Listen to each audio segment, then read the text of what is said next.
Mamadog, ito na yung pagkain mo, mamadog. Ko na-miss ng mga alaga kong aso ang sardinas. Kaya ang ipapaulam natin sa kanila ngayong gabi ay sardinas. Pero lalagyan natin ng konting twist. Okay? Ipe-prepare natin siya para mas maging healthy at malinamnam. Ayan. Ito, kuha tayo dito. Dami eh. Wow, libre to guys. Nung nakatira pa ako sa Manila, pag nag-grocery ako sa Walter Mart, yung malunggay na isang bugkos, 25 pesos. Napakamahal. Grabe. Kaya sabi ko, ang gastos naman tumira dito sa syudad. Tapos yung tanglad guys, yung tanglad. 10 pesos, isang ano lang yan. Yung tanglad. 10 pesos, isang ganyan lang oh. Ay, depende yun sa ano sa dami.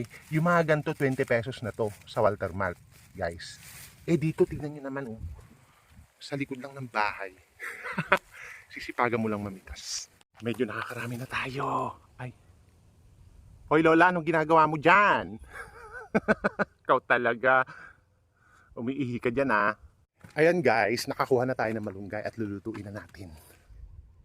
Meron akong guardian angel dito. Lagi talagang nakasunod guys. Kahit saan ako magpunta, iihi lang ako sa labas, susunod dyan. Pagpasok ko, papasok din. Paminsan-minsan, pinapaulam ko sila ng sardinas, pero pinapakuluan ko ito at nilalagyan ko ng malunggay. Tsaka konting asin. Konti lang naman. Baka i-bash nyo na naman ako, sabihin nyo, yung kidney nila, ganyan-ganyan. Eh, hindi naman po isang basong asin ang ilalagay natin. Kumbaga pampalasa lang at kailangan din nila ng ano parang tao kailangan natin ng asin sa katawan natin. Konting-konti lang, kumbaga konting pampalasa lang. And ito naman pong sardinas, pinapakuluan ko talaga. Ayoko siyang i-serve na kumbaga galing sa lata directly. Nilagyan na natin ng sardinas guys, pakulo na yung tubig. Okay. Ayan. Ayan. Alright, antayin natin kumulo yan. Hugasan muna natin itong dahon ng malunggay guys. Baka may alikabok. Alright, o kaya may mga uod. O kaya insekto. Diba? Guys, kumukulo na siya. Pwede na natin ilagay yung malunggay natin. Ayan. Pwede na. Antayin natin yan na maluto. Ayan.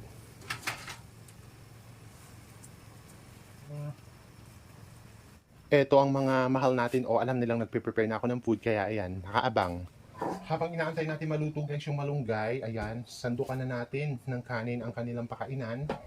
Kasi itong rice cooker natin napakalaki no, regalo ni Tita Joy sa akin to. Shout out Tita Joy, I love you so much. And to Leah, thank you so much dito sa pinadala nyong rice cooker na ugod na laki. Pangkantin na to Tama-tama, ang dami namin dito.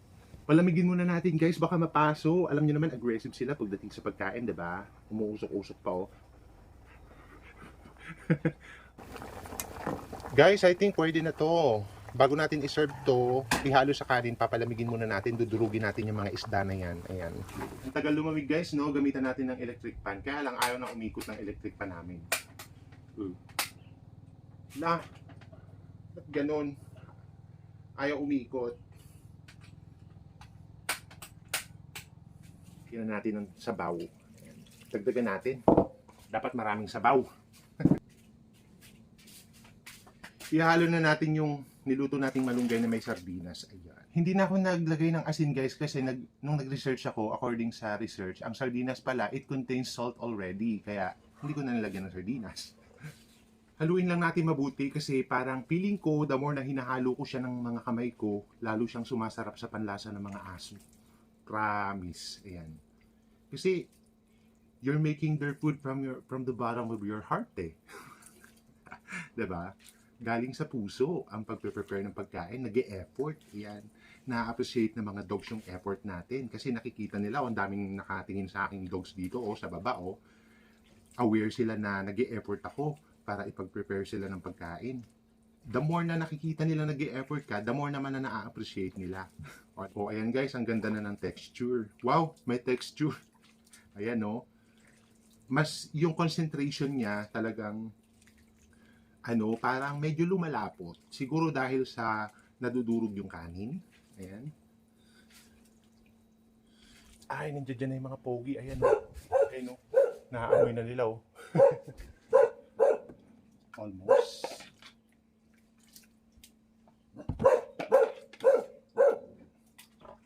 Geronimo. Yay! Sarap. Buniknek. Si Polo yung kumakahol. Papoy. Papoy. Papoy.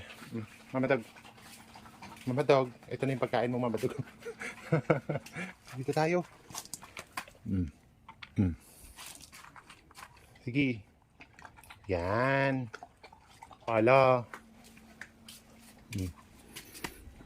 Kainin mo yan. Si Geronimo naubos na niya. Nagsisimula pa lang yung iba. Kulang pa, Geronimo?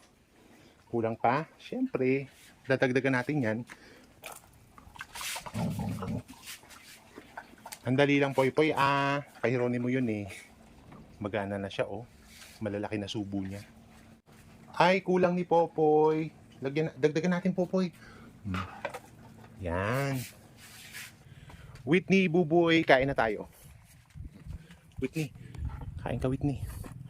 Kainin mo yung Whitney, para gumaling ka.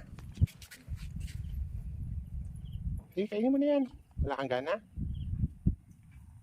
Ay, may gana siya. Hali kayo, Pepay, Buboy. Buti naman at kinakain ni Whitney.